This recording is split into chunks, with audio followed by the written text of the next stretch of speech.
저를 비롯해서 예수님을 믿는 그리스도인들은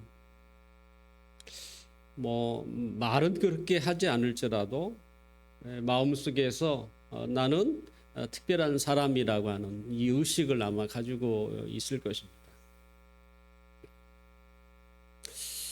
이와 같은 이 의식은 세상에 특별하다고 여겨지는 1%가 됐든 때로는 상위 10%에 해당하는 사람이 느끼는 것과 저는 비슷하다고 생각이 돼요. 우리가 우리 자신을 특별한 사람이라고 이렇게 생각하는 것은 우리 때문이 아니죠. 특별함이 우리 자신에게 나온 게 아니죠. 엄밀히 이야기하면 우리는 사실은 특별할 것이 별로 없는 그저 평범한 사람들이라고 말할 수 있죠. 그럼에도 불구하고 우리가 특별하다고 느끼고 또 그렇게 의식하고 있는 것은 하나님께서 성경을 통해서 우리에게 끊임없이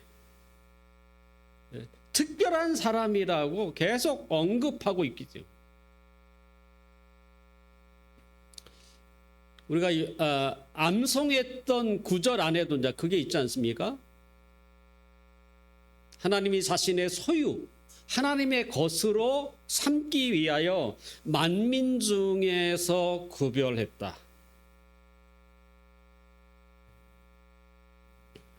베드로는 너희는 택하신 족속이요 왕 같은 제사장들이요 거룩한 나라요 하나님의 소유된 백성이다. 좋은 말은 다 붙여 있는 것처럼 바울도 너희는 전에는 어둠이더니 이제는 주 안에서 빛이라. 또 예수님께서는 너희는 세상의 소금이다. 맛을 내는 그리고 너희는 세상의 빛이다. 자꾸 이런 말을 듣고 있는 우리가 어떻게 나는 특별한 사람이다 이런 의식을 우리가 안 가질 수 있겠습니까? 혹 세상에서 그런 대우를 받지 못하고 있다가 교회에서 예배드릴 때 그런 말을 들으면 맞아 나는 특별한 사람이야 이런 마음을 가지고 다시 나가지 않습니까? 분명 우리는 하나님의 특별한 사람들이죠. 하지만 그것이 우리를 교만하게 만들지는 않습니다.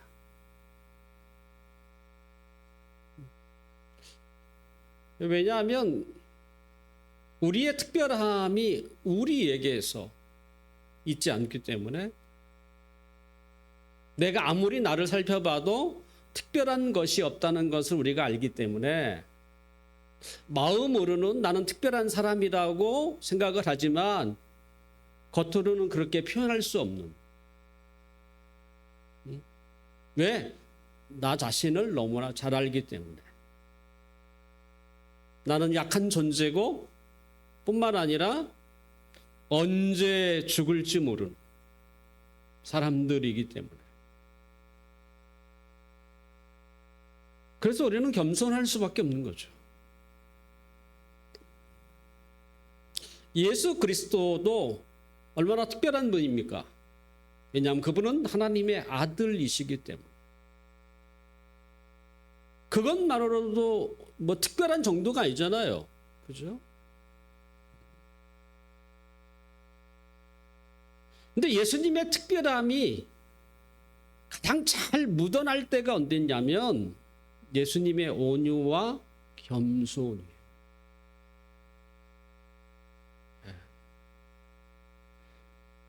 특별한 사람, 나는 특별한 사람이라고 계속 외칠수록 또 그렇게 다른 사람들에게 자랑할수록 특별함이 사라져요. 특별하지 않게 보여요.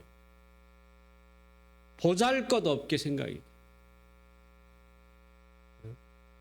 하지만 그분이 가지고 있는 그 온유함이, 온유라는 게 어떤 뜻입니까? 어쩌면 가진 사람이 가진 행사를 하지 않는 것, 이건 굉장한 절제가 필요하거든요. 이걸 성경은 온유라고 표현해요. 예수님은 하나님의 아들이지만 그 하나님의 아들됨을 내색하지 않는 것, 드러내지 않는, 그건 쉬운 이야기가 아니에요. 부유한 사람이 벌써 얼굴에도 나오거든요. 이렇게 얼굴만 봐도 저 사람 참 넉넉하게 보이네. 근데 그것을 드러내지 않는, 거기에 이분의 탁월함이 있는 거예요. 겸손도 마찬가지죠. 자신이 특별한 사람이라고 여길수록 겸손해야 하는 거예요.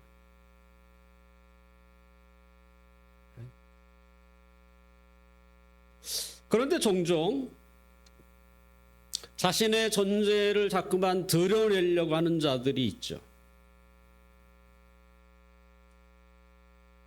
사도 바울은 오늘 본문에서 고린도 교회의 성도들에게도 그와 같은 자들이 있다고 얘기합니다.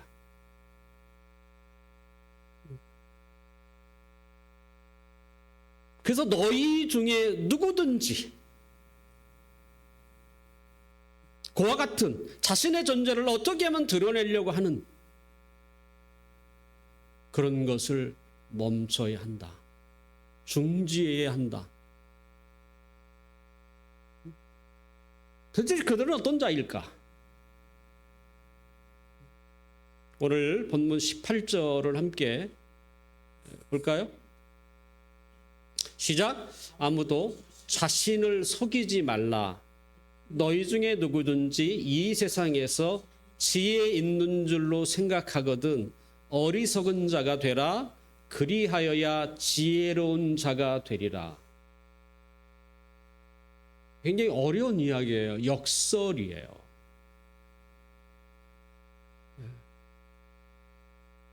아무도 자기를 속이지 마라. 기만이죠, 기만. 다른 사람 이야기가 아니라 자기 스스로 자기 속이지 마라.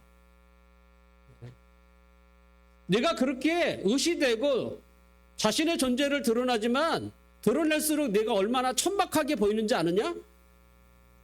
너희 자신을 속이지 마라. 바울은 지금 이렇게 얘기하는 거예요. 이 세상에서 지혜가 있는 줄 생각해서 막 드러내지만 그것은 너에게 지혜가 없다는 것을 알리는 거야. 지혜 있는 자는 그렇게 이렇게 말하지 않아.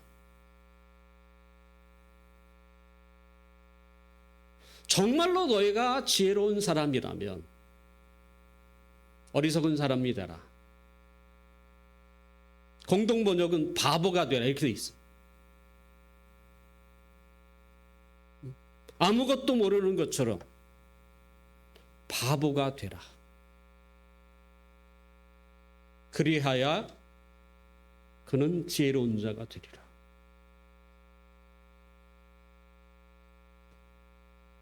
고린도 교회는 다양한 은사를 받은 교회입니다. 일명 별의별 은사가 다 있는 곳이 고린도 교회였어요. 특별히 이 지식과 지혜의 은사를 관련된 은사들이 훨씬 많았죠. 그러다 보니까 자신의 지식이나 지혜를 뽐내려는 자들이 적지 않게 있었습니다. 사람은 누구나 새로운 사실을 알게 되면 누군가에게 그걸 알리고 싶은 이런 마음들이 있죠. 유튜브를 보다가 이런 게? 그럼 잽싸게 다른 사람에게 알리고 싶은. 그런 데서 우리는 쾌감을 느끼죠. 내가 당신들보다 먼저 알았다고 하는. 분명 함께 공유하고 싶은 좋은 의도로 시작을 했겠죠. 하지만 그와 같은 모습이 자꾸 이렇게 하게 되면 사람은 참 악한 것 같아요. 자신도 모르게 나는 많은 걸 알고 있는 지식인이야.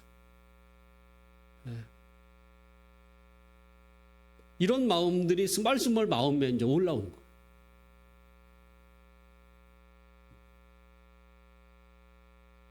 그러니까 이래서 사실은 인간에게는 죄성이 있다는 거예요. 아무리 순수하게 시작을 했다고 할지라도 그 순수함이 자꾸 이제 오염이 되는 거죠. 자기 과시가 되고 자기 자랑이 되는. 이렇게 얘기하면 또 뭐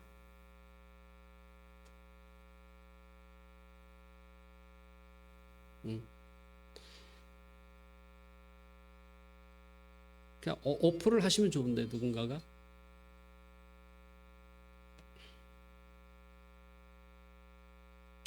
제가 또 이런 얘기하면 또 이렇게 또 카톡에 뭐 올라오질 않아. 자주 올리시는 분은 늘 뭘 생각하셔야 돼요? 스스로 자기 기만에 빠져서는 안 된다는 거. 그것을 극복할 수 있는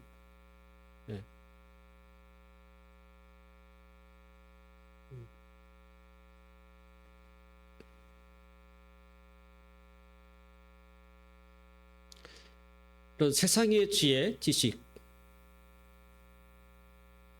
사실은 다른 사람보다 한 발 앞서 먼저 안 거밖에 없죠. 자기가 발견한 것도 자기가 그저 터득한 것도 아니에요. 이와 같은 것은 영적인 지혜, 뭐 성경에 관해서도 저는 크게 다르지 않다고 생각해요.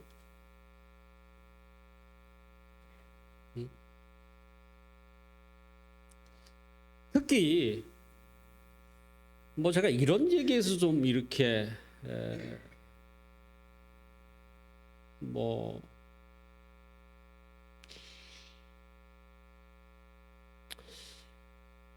미안할 수도 있겠지만 우리는 영적인 지혜보다는 세상의 지식이나 지혜에 있어서 더 자랑하고 싶은 그런 마음이 훨씬 더 강하다는 거예요. 내가 성경을 보고 깨달은 어떤 놀라운 그 지혜보다는 세상에서 하나 더 알고 있는 것, 먼저 안 것에 대해서 자랑하고 싶은.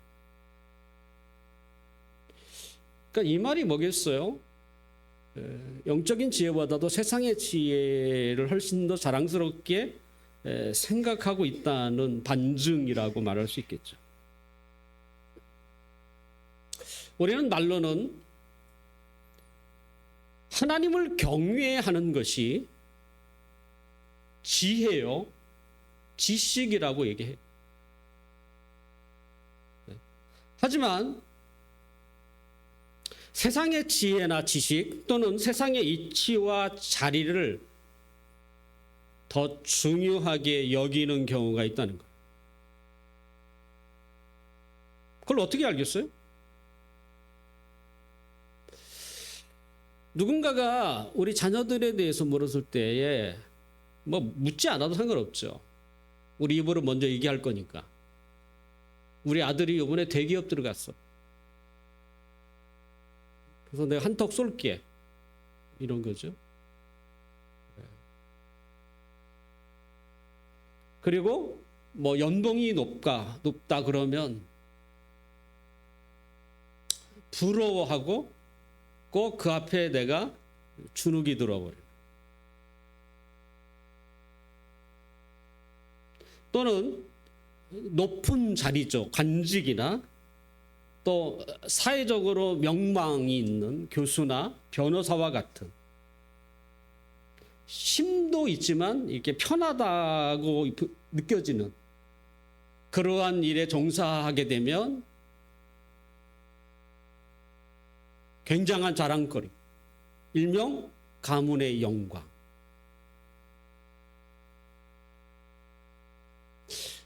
여러분은 어떠세요? 그런 말을 듣고 부럽다. 때로는 정반대죠. 굉장히 속상하다. 속상한 것을 이제 부러운 것 같은 말이죠, 사실은.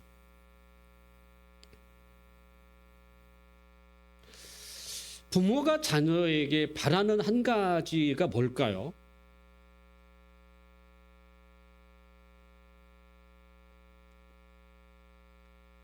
어떻게 됐든 능력 있는 사람, 유능한 사람이 되어서 못하는 것도 없고 다 잘하고 또 무엇이든지 원하는 것을 얻을 수 있는 자리에 앉아 있는 것.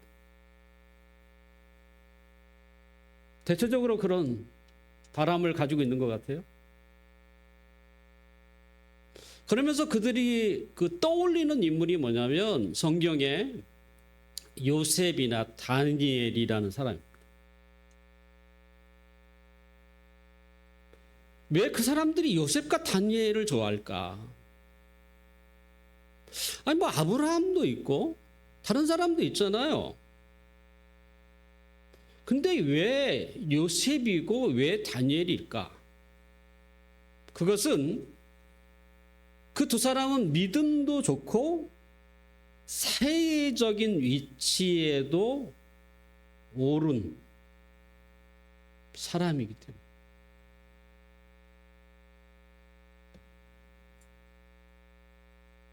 만약에 요셉과 다니엘에게 하나님을 경외한다는 것을 빼버리면 어떻게 될까요?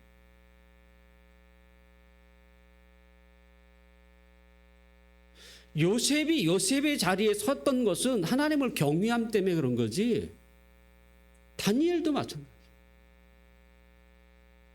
아예 끌려갈 때 그는 하나님의 자리를 지키려고, 그 신앙을 지키려고 했던 사람이지,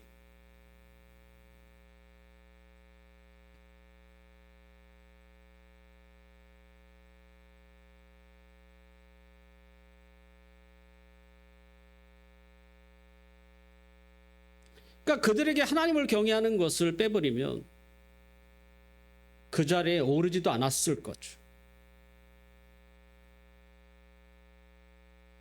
이상하게도 신자들이 하나님과 세상에서 함께 인정을 받으려고 하는 생각이 너무 많아요.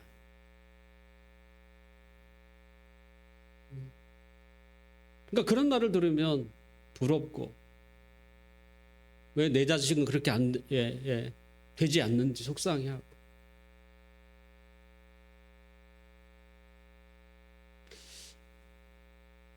저는 개인적으로 그런 마음 별로 없어요. 나는 하나님을 잘 섬겼으면 좋겠어요. 그러니까 그런 말을 들어도 그렇게 부러운 마음 별로 없어요. 도리어 고생스럽겠다.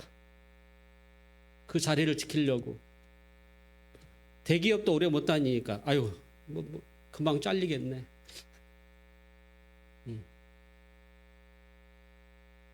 그런 말을 품어서도 안 되겠지만 하나님과 세상은 정반대입니다. 바울은 오늘 세상에서 지혜 있는 줄로 생각하거든 어리석은 자가 되라 또는 바보가 되라고 얘기해요. 그렇게 하는 것이 지혜로운 사람이 되는 것이라고 얘기해요. 그러면 왜 사도 바울이 세상의 지혜를 이렇게 낮추고 있을까? 사실 형편없이 낮추는 거잖아요. 너희가 세상에서 지혜로운 자라면 그냥 어리석은 자처럼 바보처럼 묵묵히 있어. 이런 얘기잖아요. 그럼 왜 바울이 그렇게 우리에게 사실은 너무나 그 무리한 요구처럼 들리잖아요. 이렇게 얘기한다고 과연 누가 이렇게 살까?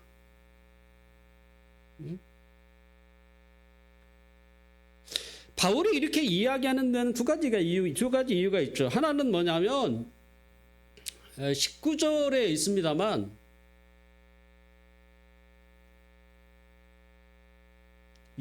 하나님께서 세상에 지혜 있는 자들로 하여금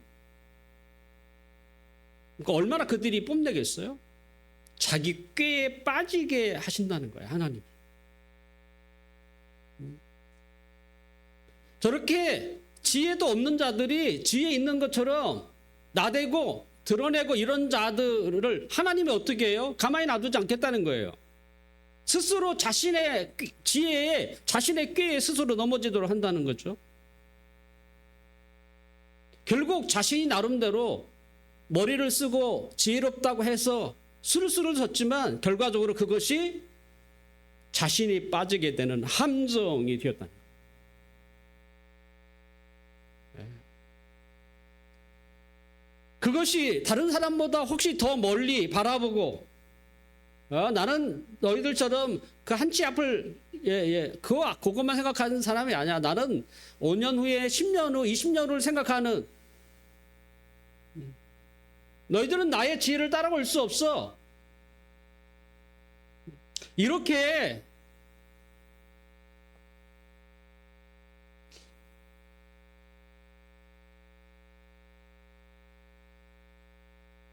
가서 계속 울려요. 그러니까 아예 전원을 이렇게 끄시는 게 나을 것 같은데.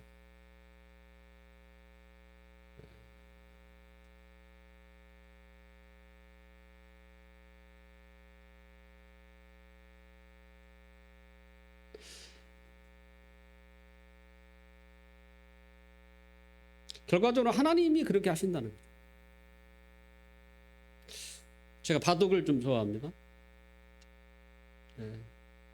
두는 것보다는 이게 보는 걸 좋아해요. 지금 현재 세계 랭킹 1위가 신진서라는 선수입니다. 중반 5, 6년 동안 지금 계속 랭킹 1위를 차지하고 있는데 어느 날 그 손석희 씨 그 아나운서가 그 유튜브에 그 신진서라는 바둑의 고수죠. 고수와 인터뷰를 하는 걸 제가 보았어요. 그 신진서 선수한테 뭐라고 하냐면 혹시 몇 수 앞을 바라봅니까? 그때 신진서가 무슨 말을 했냐면 저도 깜짝 놀랐어요.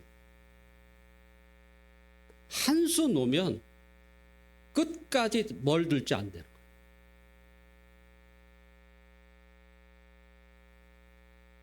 제가 놀랐어요. 이야,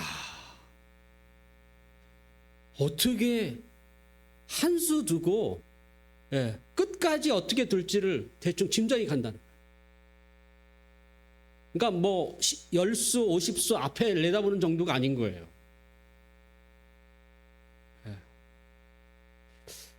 그러면서 이제 사람보다 더 잘 두는 그 바둑 기사가 생겼잖아요. 일명 인공지능이죠. 자, 최근에도 인공지능이랑 바둑을 쳤는데요. 그래서 인공지능이랑은 어떻게 둡니까? 그랬더니 그러니까 몇 수 앞을 바라봅니까? 아니래요. 한 수 한 수에 최선을 다한다. 몇 수 앞을 바라볼 수가 없다는 거예요. 한 주 한 주에 심혈을 기울여서 둔다는 거예요. 인공지능 앞에서는. 그런데 만약에 아무리 인간이 몇 수 앞을 바라본다고 할지라도 고작 인공지능 앞에서도 한 수 한 수에 최선을 다하는데 하나님 앞이란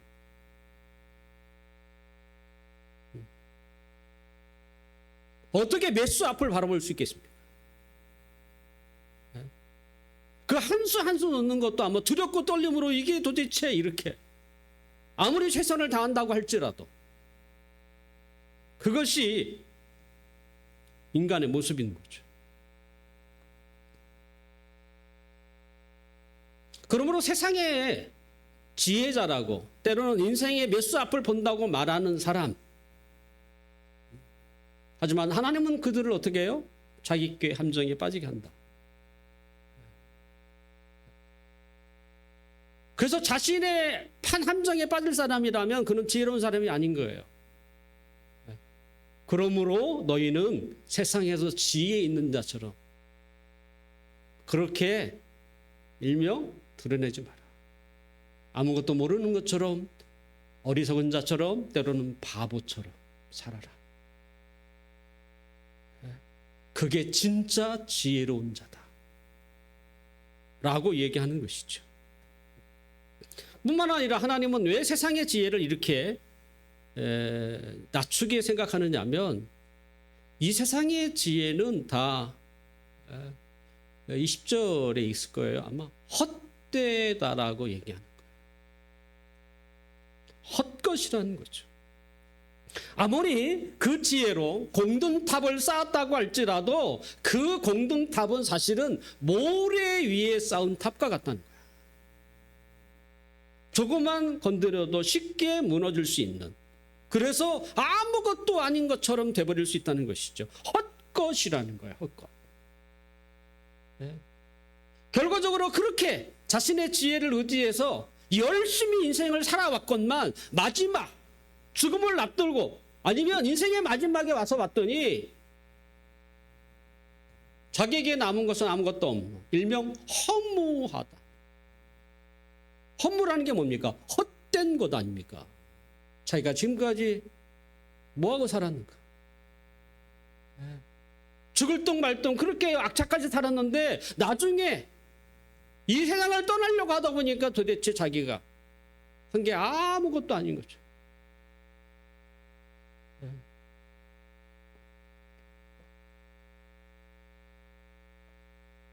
결국 세상의 지가 이렇다는 거예요. 왜 그렇다면 그들은 왜 분명히 똑똑한 사람이고 머리 좋은 사람일 텐데 왜 그것을 몰랐을까? 왜 스스로 자신이 판 함정에 빠졌고 헛된, 나중에 다 헛된 것에 저들의 인생을 다 바쳤을까? 왜 그래요? 하나가 빠져서 그렇죠. 하나님을 경외하는 것을 몰랐던 거예요. 하나님을 경외하는 것이 지혜입니다. 하나님을 경외하는 것이 지식입니다.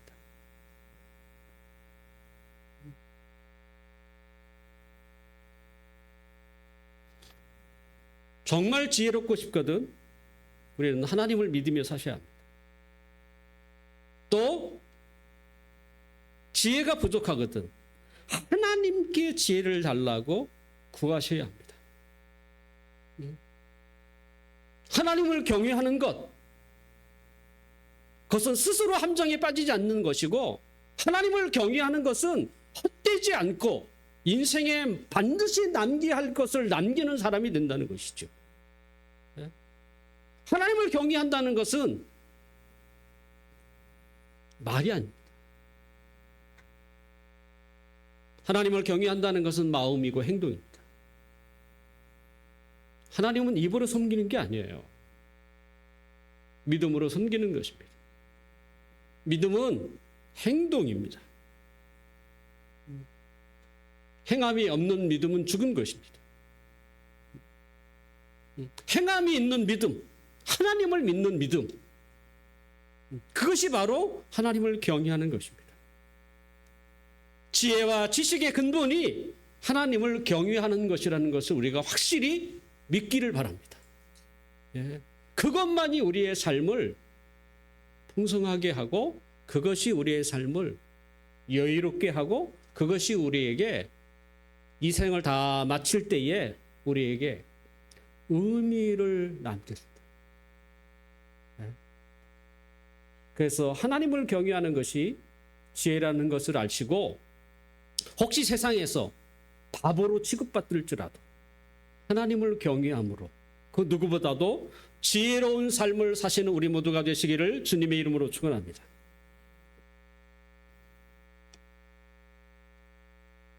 그래서 세상의 지혜에 대해서 바울은 자신을 속이지 마라, 기만하지 말라라고 이야기를 하고 있고요. 또 고린도 교회에는 어떤 자들이 있었을까요? 오늘 본문 21절을 함께 볼까요? 21절. 우리 함께 읽어보겠습니다. 시작. 그런즉 누구든지 사람을 자랑하지 말라. 만물이 다 너희 것입니다. 누구든지, 너희 중에 누구든지 사람을 자랑하지 마라. 만물이 다 너희 것입니다. 고린도 교회는 서로 파당을 지어서 팔을 지은 서로에 대해서 반목하는 현상들이 계속적으로 생겨났습니다.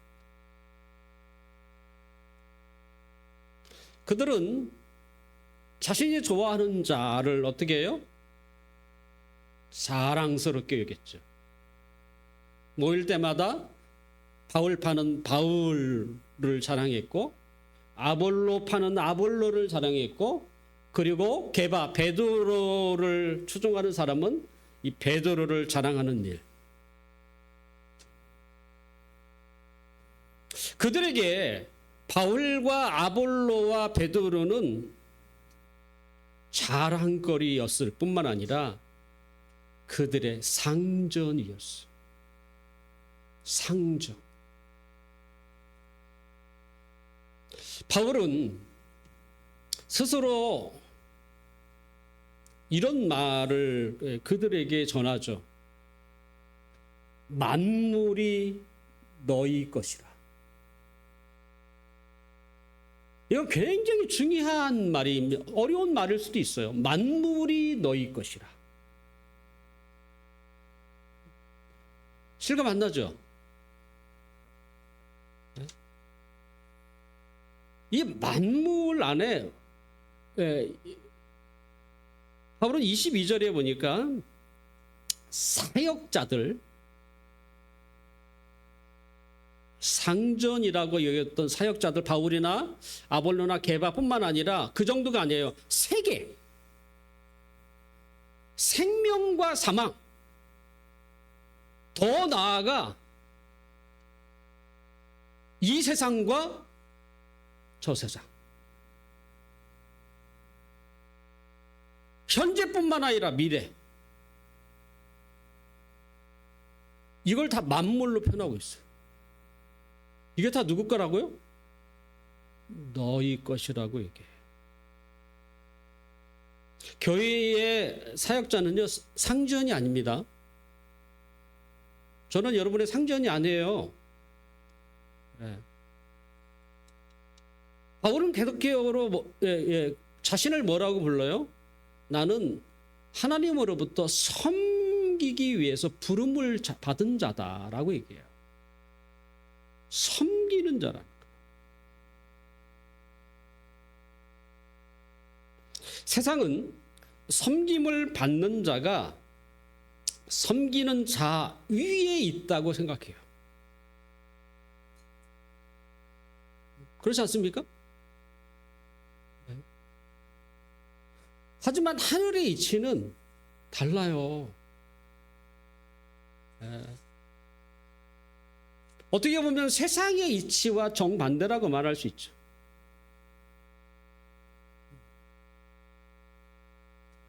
그러니까 자꾸만 세상의 그 가치관을 가지고 세상에 있는 것을 가지고 그 하나님도 똑같이 이렇게 생각하는 것처럼 생각해서는 안 되는 거죠.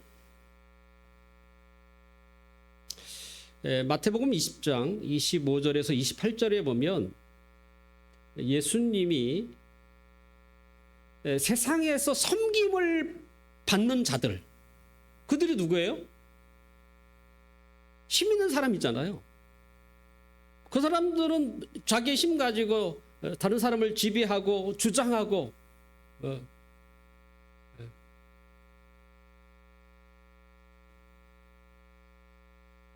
세상의 권력자들이 다 그렇죠. 예수님은 그 얘기를 하세요. 세상 봐라. 세상에 힘 있는 사람들이 섬기려고 하는 사람이 몇 명이나 되겠냐. 다 군림하려고 하지. 자기의 권세나 힘을 다른 사람에게 부려먹으려고 하지. 근데 예수님이 그 얘기를 하면서 하지만 하늘의 이치는 다르다. 이렇게 얘기하세요. 너희 중에 누구든지 크고자 하는 자는 너희를 섬기는 자가 되고 너희 중에 누구든지 으뜸이 되고자 하는 자는 너희의 종이 되어야 하리라. 똑같아요. 세상에서 지혜를 뽐내는 자가 아니라 차라리 바보가 돼. 그게 지혜로운 거야. 세상에서 섬김을 받는 자들이 상전으로 다른 사람을 지배하고 멋지게 보일지라도 하늘의 이치는 다른 거야. 섬기는 사람이 그가 으뜸인 거야. 종이 되는 것이 가장 높은 자인 거야. 누가 이 얘기를 하죠? 예수님이 하셨어요. 예수님은 하나님의 아들이시면서도 그분은 섬기려고 했어요.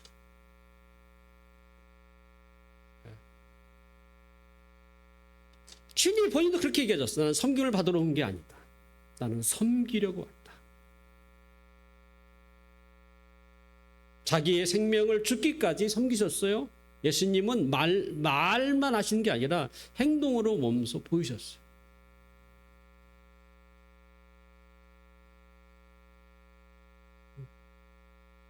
그러자 이렇게 십자가의 죽으심으로 얼마나 젊은 날에 예수님은 섬겼잖아요. 자신의 목숨을 다해야 섬겼잖아요. 이게 끝이 아닌 거예요. 우리는 끝이라고 생각하면 안 돼요. 하늘의 이치는 이렇게 섬기려는 자를 어떻게 해요? 때가 되면 그를 어떻게 해요? 높이세요. 으뜸이 되려고 하는 자가 있느냐? 크고자 하는 자가 있느냐? 섬겨라. 섬겨라. 종이 되라. 하나님이 그를 높인다. 이게 하늘의 이치. 세상의 이치와 너무 다르죠. 예수님이 실제 자신의 모습을 통해서 우리에게 보여주신 것이죠. 예수 그리스도는 이 땅에 죽음으로 그의 삶을 마쳤습니다. 하지만 그게 끝이 아니었죠. 하나님이 3일 만에 그를 죽음에서 부활하여 그를 높이셨어요. 어떻게 높였냐면 그 이름 앞에 모든 사람으로 하여금 모든 만물로 하여금 무릎을 꿇게 하고 그 이름을 존귀하게 했어요. 그래서 그 이름이 삶과 죽음을 결정하고 뿐만 아니라 그는 이 세상뿐만 아니라 저 세상, 천국과 지옥에서도 온 세상의 주인으로 하나님이 그분을 높이셨어요. 그래서 예수 그리스도의 이름을 모르는 자는 어떻게 되겠어요? 그런 죽음, 그리고 그에게 기다리는 건 지옥이죠. 그러니까 예수님의 이름에 달려있는 거야. 그만큼 높이신 거예요. 네? 훗날 우리가 이 세상을 떠나서 하나님 앞에 설 때도 마찬가지죠. 예수 그리스도의 이름을 아느냐? 모르느냐? 이거 차이야. 이걸로 결정 난다는 거죠. 말로만 주여 주여 한다고 해서 해결되는 문제가 아닙니다. 우리의 마음과 삶이 그리스도의 것이 되어야 해요.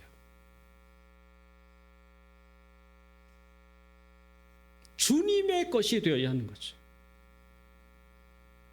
그래서 주님의 죽으심이 나의 죽음이고 주님의 부활하심이 나의 부활이 되는 것. 이게 주님의 것이죠. 말은 내가 주님을 아는 것처럼 말해도 실제 자신이 주인이 되어 산다면 그는 주님의 것이라고 말할 수 없습니다.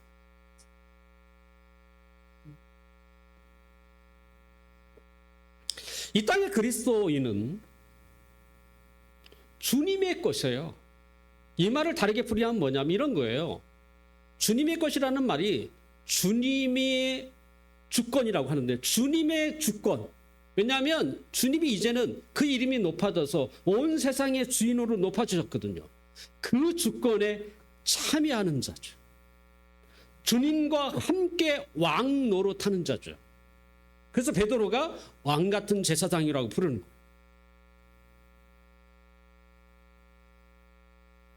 만물이 다 우리 것이다. 어떻게 우리 거가 돼요? 그것은 주님 때문에. 그 마지막 구절에 뭐라고 되어 있습니까? 너희는 누구의 것이요? 그리스도의 것이라고. 우리가 그리스도의 것이 될 때 주님과 함께 왕노릇을 했어요. 만물이 나의 것이가 된 거예요.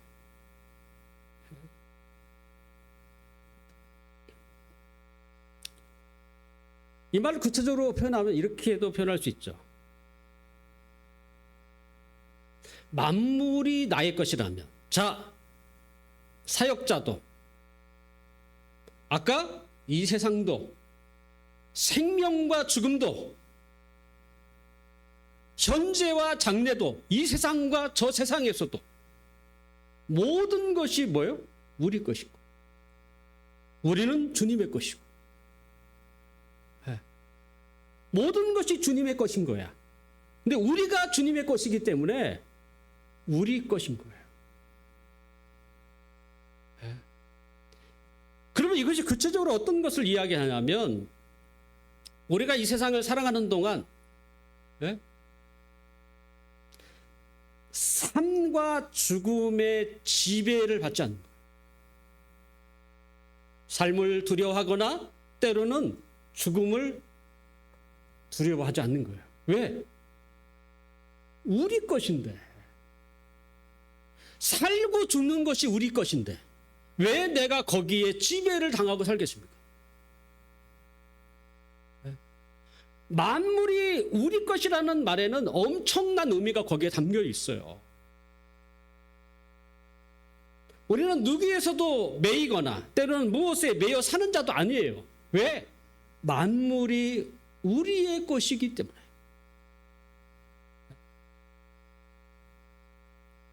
분명 우리는 이 세상에 살지만 우리는 이 세상의 가치로 살아가는 게 아니잖아요. 하늘의 가치로 살아가는, 주님의 것으로 살아가는 것이잖아요. 그러니까 이 세상의 것에 우리가 휘둘리지 않는 거예요.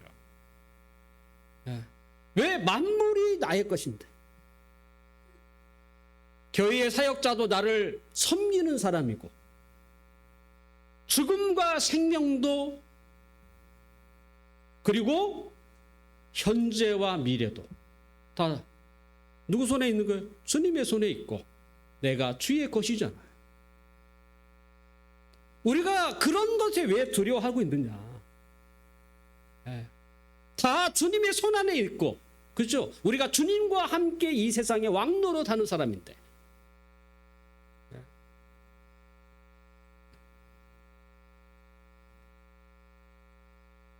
이것이 바울이 우리에게 말하고 싶은 내용. 결과적으로 만물이 우리 것이라고 말할지라도 사실은 우리에게 무엇이 있어서 만물이 우리 것이 된 게 아니잖아. 그리스도 때문에 되었기 때문에 우리가 자랑할 게 뭐예요? 주님밖에 없는. 그래서 주님밖에 없는.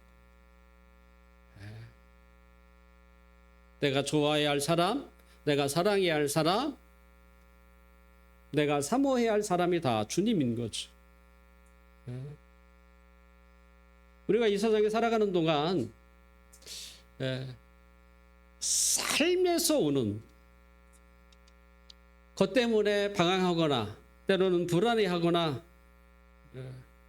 걱정하는 것은 신자의 모습이 아니에요.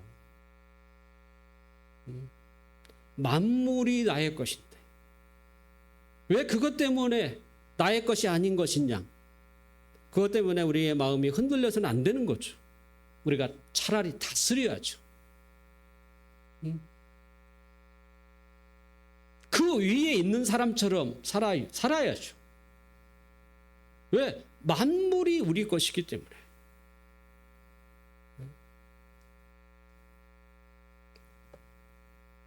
이제 말씀을 좀 맞추려고 합니다.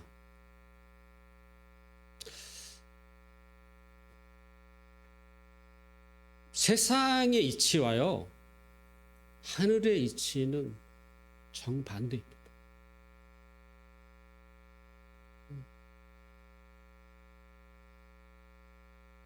과연 우리가 바울이 우리에게 요구한 것처럼 세상에서 그렇게 살 수 있는지 미주수이긴 하겠지만, 너무 세상의 것에 부러워하지 마세요.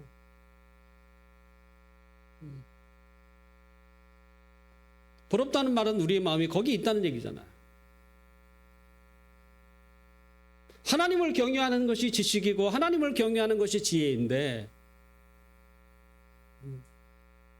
거기에 모든 것이 나오는데, 세상에서 무엇이 나오는 것처럼 우리가 생각하며 그렇게 살아서는 안 되는 거예요.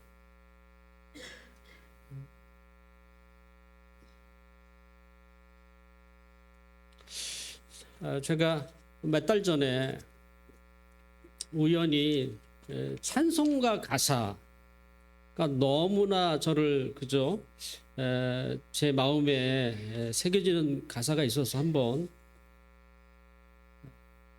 제가 한번 좀 여러분에게 좀 들려드리고 찬송가를 부르진 않을 거고요. 가사가 이래요. 어느 날 주님이 내게 물으셨지. 내게 무엇을 해주기를 원하느냐. 온 우주의 하나님, 나를 찾아와 내게 던지신 그 물음 앞에 솔로몬처럼 답하고 싶었지. 그 솔로몬에게 그런 얘기 하잖아요. 하지만 뭐라 말해야 할지 몰랐어. 난 그저 엄마일 뿐. 아이의 손을 잡고 안개 속을 걸어가는 듯 했어. 늘 나에게 묻곤 했지. 이제야서야 떠오른 답 하나.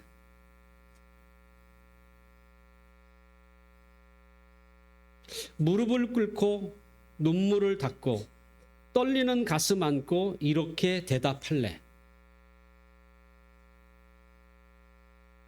이 절은 이렇게 돼 있어요. 내 삶에 가장 중요한 건 무언지 놓치고 사는 인생이 되긴 싫었어. 많이 고민했지만 쉽게 말할 수 없는 욕심 많고 미련한 나였기에.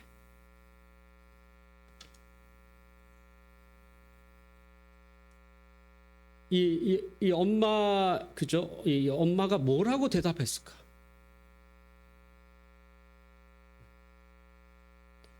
후렴이 이렇게 돼 있어요. 이 아이들을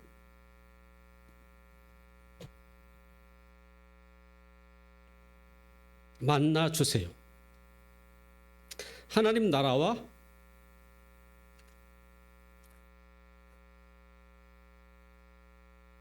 교회와 복음을 위해 살아가는 인생이 되길 원해요. 이 아이들을 만나 주세요. 이게 이 찬송의 제목이에요. 이 아이들을 만나 주세요.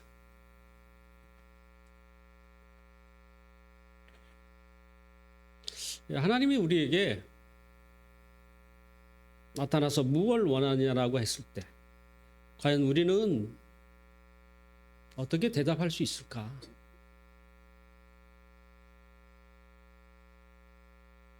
얼마나 고민이 되는 질문입니다. 내가 그동안 갖지 못했던 것들을 하나님께 달라고 할까? 아니면 늘 고민했던 내 자녀의 장래를 하나님 앞에 이야기할까?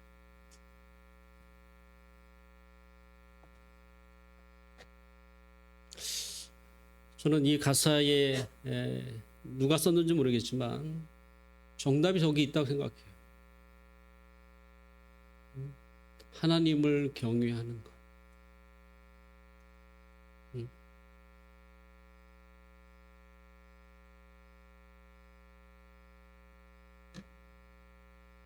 하나님을 경외하는 것이 인생을 잘 살아가는 지혜입니다. 하나님을 경외하여 살면 헛되지 않는 삶을 삽니다. 그리고 하나님을 경외하면 우리가 상상할 수 없는, 우리가 꿈꾸고 있는 영원한 천국을 얻게 됩니다. 기도하겠습니다.